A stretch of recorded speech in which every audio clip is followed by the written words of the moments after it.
Pop quiz. What do Arizona, Utah, Nevada, Texas, New Mexico, California, and Colorado all have in common?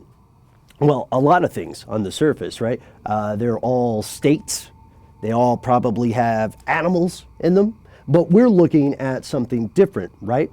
Because here's another thing they have in common. From July 15th to September 15th, each of these states will be part of a gigantic military exercise held by Uncle Sam on U.S. soil. In fact, one of the biggest in U.S. history. Ladies and gentlemen, we're talking about Jade Helm 15. Thanks for tuning in. So that's Matt behind the camera. I'm Ben. We're going to give Chuck Norris our guest spot today because we love Chuck Norris jokes, right? We have a few pretty good ones that we probably can't do on air in case he finds us. But also Chuck Norris has written publicly with his concerns about Jade Helm 15. And here are the concerns in a nutshell. You will hear people saying that this is secretly a program to institute martial law. People have quoted Alex Jones as saying this. However, Alex Jones did come back and say that he did not think this was an immediate thing of a massive world power or world government takeover or even a federal takeover. He said this was a kind of incrementalism, meaning that these periods of state control will raise slowly by degrees. You can picture the metaphor or the old analogy rather of frogs slowly boiling in a pot. And we had a lot of requests via emails, via Facebook messages, YouTube comments to take a closer look at Jade Helm. And we found some interesting stuff, especially the rumor that these unused Walmarts were going to be staging areas or FEMA collection camps, and that there were underground tunnels. Well, I guess most tunnels are underground, but there were tunnels connecting these different facilities. And concerns about Jade Helm and what this program entails extend all the way to political officials. The governor, also Senator Ted Cruz, they both reached out to both the public of Texas and the people in the Pentagon.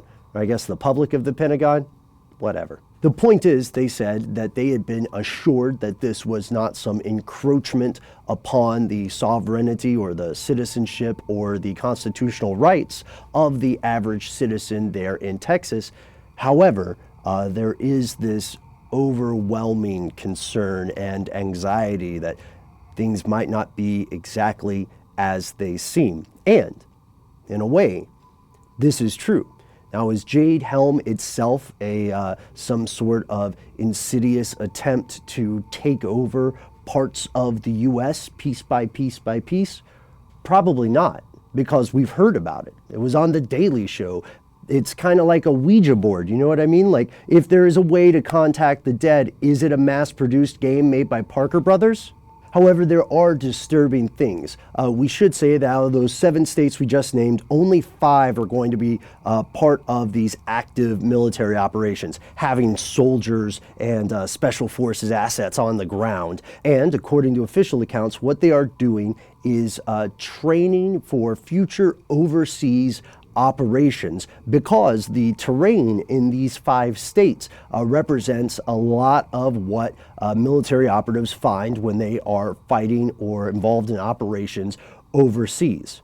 Essentially, you could say this is a dress rehearsal for a war. Well, a lot of people might object to that phrase, a dress rehearsal for a war. But the fact of the matter is that we see military exercises, not just by the U.S., but by pretty much every major world power on an ongoing, continual basis. And there are a couple reasons for this. First, they have to know the equipment works, because imagine needing a plane to fly and then finding out it doesn't when you're in the air. Second, they need to have their personnel trained. Right? And third, and for our purposes, maybe most interestingly, we will see military exercises start taking place in areas of global tension, right? They're at the Strait of Hormuz. Oh, it's time for military exercise. Things aren't going so well at the parallel between North Korea and South Korea. Time for a military exercise.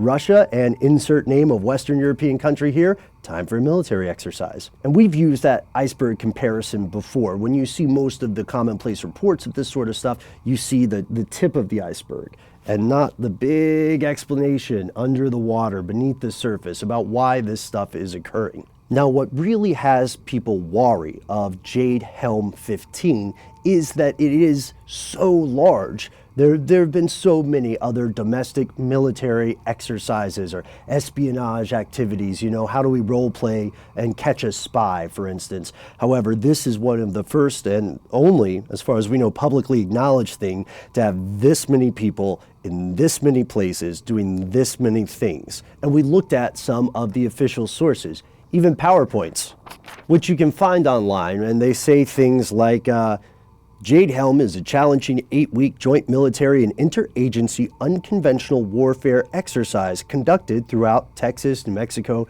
Arizona, California, Nevada, Utah, and Colorado. This is a special forces kind of thing, and regardless of whether it's a group of people taking over a state, it is disturbing to think that the military might be conducting operations in your town, that you might receive a notice one day saying these people performing suspicious activities are working for us and it's just an exercise. Remain calm, deep breaths, carry on, or that there will be noise complaints, or that there might be people going around carrying blanks in their guns. And this has the population of these areas worried. At this point, the vast majority of U.S. news sources and the vast majority of the U.S. population doesn't think this is some kind of Red Dawn style takeover or some encroaching federal force squashing out the common man. However, the Texas State Guard was mobilized, and the Texas State Guard is a very interesting entity. It has no federal oversight. The buck stops at Texas. So this alone, mobilizing this force, shows how widespread the anxiety and the concern is. Now, how will Jade Helm 15 play out? That is something we will not know until at least July 15th of this summer. So we're going to stay tuned. We'll hopefully be coming back to update it, and we will have some conclusive looks at it on September 15th. However, there's another piece of this puzzle, or piece of the larger context, that a lot of other reporting sources are failing to present. And it's this, that a military exercise on domestic soil, as disturbing as unsettling as it will be, pales in comparison to the military exercises occurring across the globe and going unreported. Just a quick statistic, for example, in 2014, there were 674 U.S. military operations on the continent of Africa. That is 2 a day on average the entire year. And where are they in the news? Thank you so much for watching. We want to hear from you. Do you live in one of the states that will be affected by Jade Helm? What have you seen? What do you think is happening? Do you think this is sensationalism and alarmism? Do you think that there is a legitimate concern for the safety of the civilians? Do you think it is legitimately some kind of takeover plot, as various people have argued? Or, do you think it's just a bunch of fear-mongering? We'd love to hear your comments here. Like this video and stay tuned, because we have more stuff on the way every week. And as we said earlier, we are going to be returning to Jade Helm when the actual operation begins. In the meantime, find Matt and I on Facebook. You can find us on Twitter. You can check out every podcast we've ever done on our website, stufftheydon'twantyoutoKnow.com. And you can always write to us directly. Our best suggestions come from you. We are conspiracy@howstuffworks.com.